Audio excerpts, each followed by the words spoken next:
Allez, bienvenue sur le podcast du Crépier, ici c'est Patrick, dit le Père d'Héroïque. Alors écoute, si toi aussi tu as envie de venir sur ce podcast, envie de raconter ton aventure, tu faisais tout à fait autre chose, tu es devenu crépier, tu es parti au bout du monde, tu as réussi ton aventure crépière, mais peut-être aussi l'as-tu fermé quelques temps plus tard.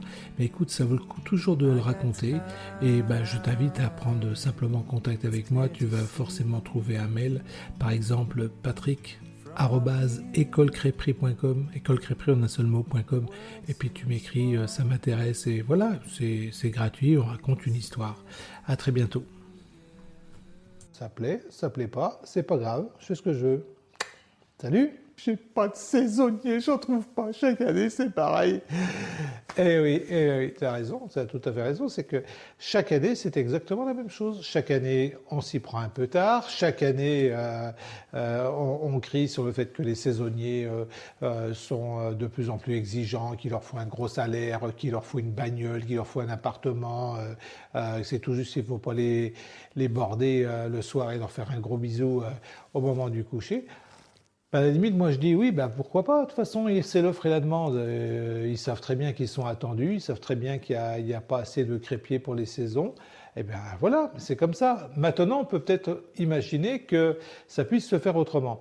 D'abord, ça veut dire que je peux peut-être anticiper pourquoi aller chercher au loin un saisonnier qui peut-être il est un peu genre van life et puis qu'il aime bien bouger parce qu'il a lui aussi un outil extraordinaire qu'est ce smartphone et il peut aller surfer et zapper et puis changer et puis parce que c'est sa vie, parce qu'il a envie de faire comme ça. Et bien tant mieux puisqu'il sait qu'il est attendu comme le Messie. Donc il est évident qu'il va falloir anticiper. Alors, je vois bien dire, vas-y, toi, tu sais tout. Non, je sais rien. Moi, je donne juste des trucs. Moi, je recrute pas de saisonniers, je m'en fiche. Sauf que j'ai un outil, s'il peut t'aider à le faire, c'est bien.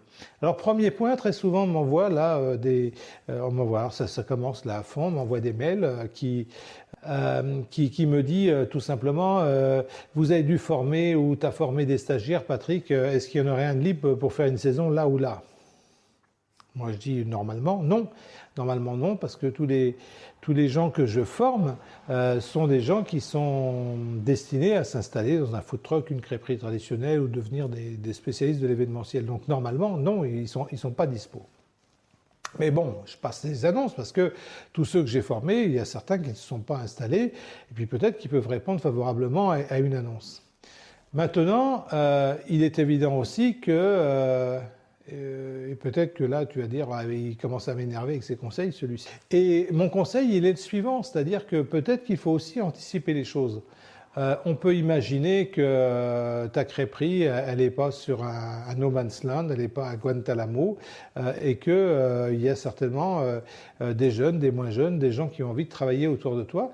Mais effectivement, il faut les détecter assez tôt. Alors, qu'est-ce que ça veut dire les détecter assez tôt? Eh bien, peut-être qu'il faut s'appuyer sur des structures. Alors, peu importe que ce soit des pôles emploi, des structures pour les jeunes de moins de 26 ans, oui c'est ça, 26 ans. Donc j'ai oublié le nom de ces structures-là. Alors on va me dire, oui, mais s'ils sont à Pôle emploi, c'est qu'ils ne savent pas travailler, etc. Ça, c'est un point de vue que je ne partagerai pas toujours, mais pourquoi pas? Maintenant aussi, on peut se servir de son outil qui est le smartphone, on peut se servir de sa page Facebook ou autre pour essayer aussi en amont d'attirer des gens. Moi, je connais sur le secteur de la presqu'île dite guérandaise, moi je suis à Saint-Nazaire, mais entre La Baule, le Pouliguen, le Croisic, etc., ce que tu connais, ce que tu peux éventuellement connaître, ou au moins voilà, dans l'ouest de la France, moi j'ai les deux profils qui sont là. Chaque année, j'en ai qui pleurent tout le temps, j'ai pas de saisonnier, oui, sauf que mon gars, tu t'y prends mi-mai ou fin mai pour recruter pour mi-juin. Les bons du coin, ils sont déjà pris. Les fidèles qui reviennent chaque année, même si c'est des gars du sud de la France, du nord, peu importe, ils reviennent chaque année parce qu'ils savent dans quel cadre ils vont travailler. Et puis, il y a une autre partie de ces crépiers-là que je connais très bien, qui eux, d'abord, ont des saisonniers qui sont des locaux. D'accord, qui sont des locaux. Il y a des gens qui veulent faire que des saisons. Restant de l'année, ils ont une autre activité. Et puis, ils n'ont pas envie de se balader. Voilà, donc ça veut dire qu'effectivement, l'offre et la demande est là.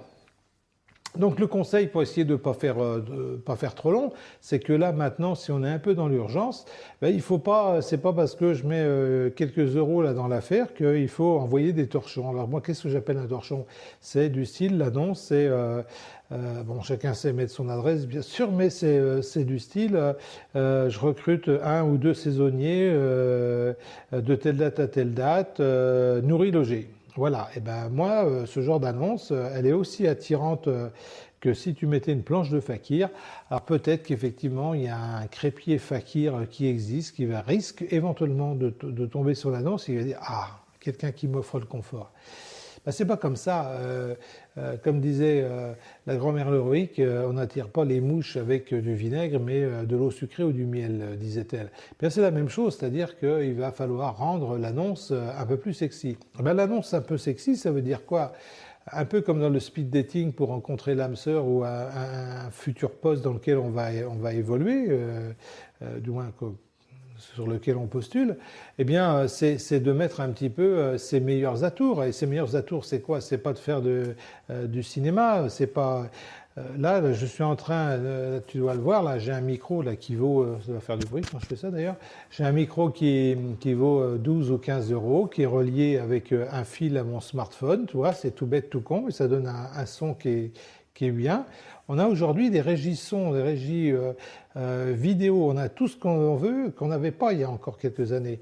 Alors que tu sois à l'aise ou pas à la caméra, ça c'est pas un problème. Tu peux envoyer des photos, mais au moins des photos qui ont un peu de qualité, prendre un peu de temps pour les faire, qui montrent l'intérieur de ta crêperie, qui peut monter la façade, peut-être une photo du coin, etc. Essayer de vanter un petit peu la chose, mais l'idéal ce serait de faire une toute petite vidéo. Si tu n'es pas à l'aise, eh ben tu demandes à l'un de tes salariés qui est là à l'année, ou c'est peut-être ta fille ou n'importe quoi. Et puis moi, je sais pas, je prendrai mon smartphone et je dirais « Bonjour, moi je suis Patrick, je travaille ici toute l'année et je t'attends, et tu peux devenir saisonnier avec moi, on va travailler 3 mois ensemble et voici le cadre dans lequel tu vas évoluer, tu lui fais un petit zoom, etc. Et puis ici, l'ambiance est plutôt sympathique. Alors on tape dedans, c'est sûr, mais aussi on est un peu comme une fratrie, une famille, on partage tout. Et voilà, quelque chose qui est attirant, mais pas au dernier moment. Au dernier moment... Ben, c'est comme le reste, c'est les miettes. Hein. Moi, je préfère partager le poulet patate au début qu'à la fin. Hein. À la fin, on n'a plus que les os à roucher, quoi. Donc voilà ce que j'avais à dire. Donc avant de sauter sur le formulaire comme ça, eh bien pense à préparer tes photos, soit une petite vidéo, et puis de t'attaquer un petit peu au rédactionnel. C'est qu'est-ce qui va être attirant. Alors oui, la règle du jeu, c'est qu'aujourd'hui, une fois de plus, les gens zappent. Donc, essaye de trouver l'angle qui va être attirant. Voilà les conseils que je voulais donner, parce qu'aujourd'hui, je ne veux plus passer des annonces. D'abord, je ne peux plus passer de temps sur les annonces à rectifier les photos, aller chercher des trucs, parce que très souvent, on m'envoie des torchons, je te prie de le croire. Donc, essayez d'être un peu sexy dans vos annonces. Voilà. C'est le seul conseil que je voulais donner. Ça plaît, ça plaît pas, c'est pas grave, je fais ce que je veux.